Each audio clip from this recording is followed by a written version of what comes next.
ជំរាបសួរលោកគ្រូនិងសួស្តីអ្នកគ្នាថ្ងៃនេះខ្ញុំមកធ្វើពី hardware main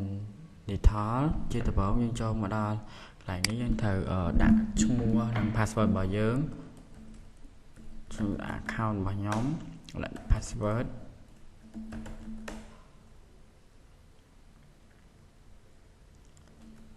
ខុស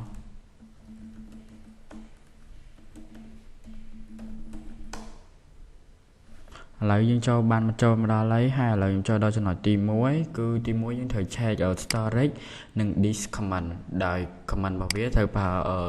ds .clear .h ហ្នឹងមានន័យថា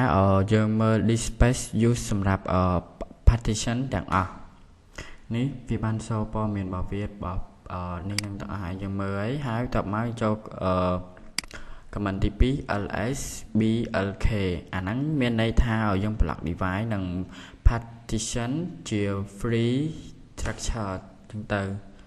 តមកយកកូដមួយទៀតយើងវាយsudo smart កូដនេះ command smart tl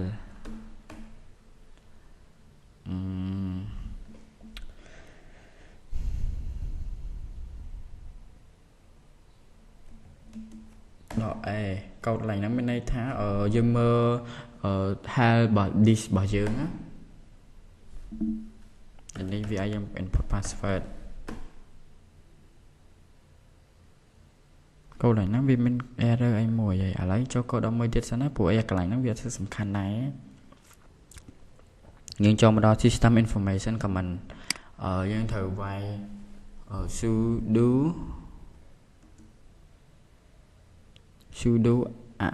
lsw កន្លែងហ្នឹងមានន័យថា hardware info ទាំងអស់វាបង្ហាញ hardware info ទាំងអស់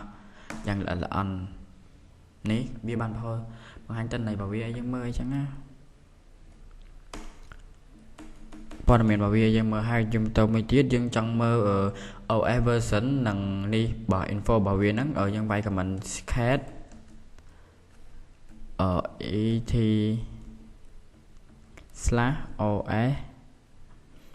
.clear delay នេះវាបង្ហាញតិន័យរបស់វាឲ្យយើងមើលឬក៏ព័ត៌មានរបស់វាយើងមកហើយតមកយើងចូលមកដល់មួយទៀតយើងចូលមកមើលuse USB និង battery info កន្លែងហ្នឹងក៏អត់សំខាន់ដែរយើងគ្រាន់វាយ command វា lsu sh មកយើងឃើញហ្នឹងណាសំខាន់ទេតោះមកយើងចូល process manager ពីកន្លែងហ្នឹងគាត់ណាយើងពិនិត្យនឹង key process ហើយយើងចង់បានបង្ហាញ run process ទាំងអស់វា process ដែលយើងបាន run ទាំងអស់ហ្នឹងវាយើងគ្រាន់វាយថា ps aux នេះ process វាបង្ហាញ process មកច្រើនកន្លែងហ្នឹងហើយបើយើងចង់ kill process តាមណាមួយវាមានពីរយើងទៅទី1យើងត្រូវ kill មានពីររបៀបយើងត្រូវ kill តាម PID ជាមួយនឹងទៀត kill 19ហើយដាក់ PID ហ្នឹងទៅ kill បានហើយយើងគ្រាន់យកលេខ ID របស់វាហ្នឹងយកមកដាក់ចូលក្នុងតឹងទៅវានឹង kill បានហើយតែប៉ុន្តែកន្លែងនេះខ្ញុំ kill បានទេដោយសារតែវាមានបញ្ហាតិចតួចហើយតបមកយើងចូល monitoring tool កន្លែងហ្នឹងយើងគ្រាន់វាយ tab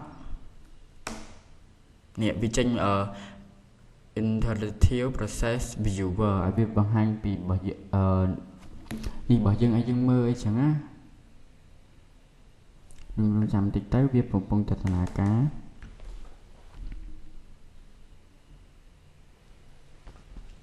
ហើយចំពោះ command ហ្នឹងដែរវាអត់សូវពិបាកអីទេវាស្រួលអីតែយើងគ្រាន់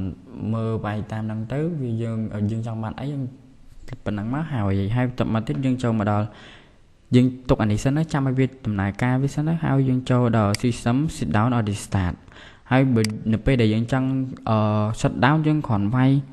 sudo shut down now កន្លែងហ្នឹងមានន័យថាយើងបិទកម្មវិធីហ្នឹងឬក៏អីហ្នឹងចឹងទៅនៅឥឡូវហ្នឹងតែបើយើងដាក់ sudo shut down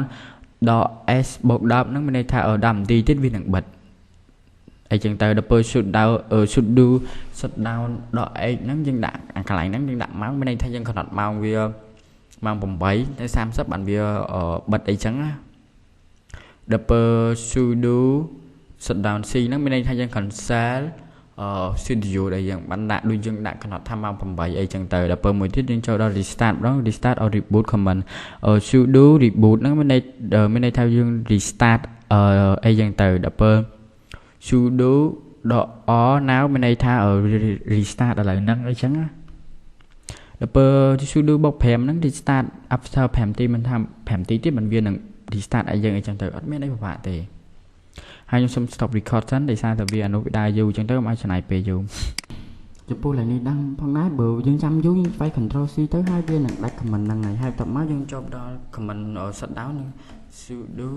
ចាំតិចovergang នេះវាឡើងអាយឥឡូវខ្ញុំចង់បិទវាយើងដាក់ sudo shutdown nào chúng ta mình tham việc shutdown lại cái năng chẳng có việc trăm p dù thì bởi những chẳng đã ở việc còn nạt mau bảo vệ nhưng còn đã sudo nhưng đã đọ bọc đầm nó mình tham ở đẹp p đầm tí tiếp vì năng bật ao dương auto chẳng á tại bởi những trong bắt đầu lấy nhưng còn đã viện nào vì khỏi nó má hủi trời